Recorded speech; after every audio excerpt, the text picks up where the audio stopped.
আগামী 1 মাসের মধ্যে শেখ হাসিনাকে বাংলাদেশে ফেরত আনে এই রায় কার্যকর করতে হবে। দিল্লি থেকে শেখ হাসিনাকে বাংলাদেশে ফেরত আনতে হবে।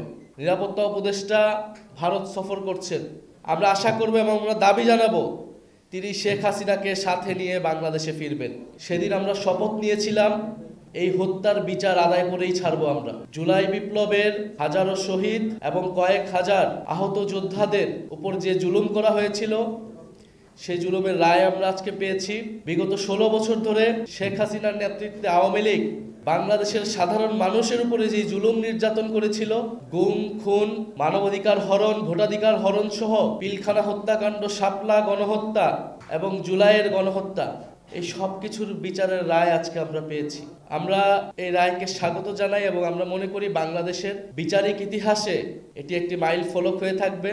তবে আমরা শুধু এই রায়েতেই সন্তুষ্ট নয়, আমরা সেই দিনই সম্পূর্ণভাবে সন্তুষ্ট হব যেদিন এই রায় কার্যকর করা হবে।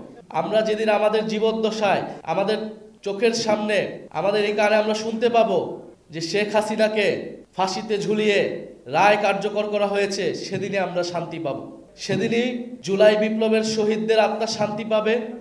ইউনিভার্সাল কার্ডিয়াক হসপিটাল, আপনার হৃদয়ের আরো কাছে। শহীদ পরিবার এবং আহত যোদ্ধারা শান্তি পাবে।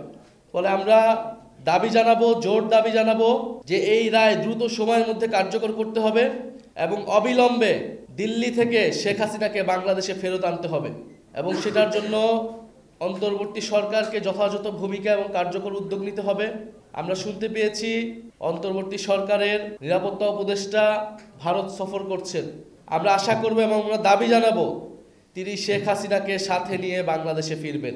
ঠিক, শেখ হাসিনা এখন খুন, গুম এবং গণহত্যার দায়ে দণ্ডিত অপরাধী। শুধু বাংলাদেশ নয়, পৃথিবীর ইতিহাসে নিকৃষ্টতম খুনি, রক্তপিপাসু ফ্যাসিস্ট হিসেবে শেখ হাসিনা পরিচিতি লাভ করেছে। ফলে শেখ হাসিনার বিচারের মধ্য দিয়ে শুধু বাংলাদেশ নয়, পৃথিবীর ইতিহাসে যত স্বৈরাচার ফ্যাসিস্ট শাসকরা রয়েছে তার বিচারের এক দৃষ্টান্ত হয়ে থাকবে।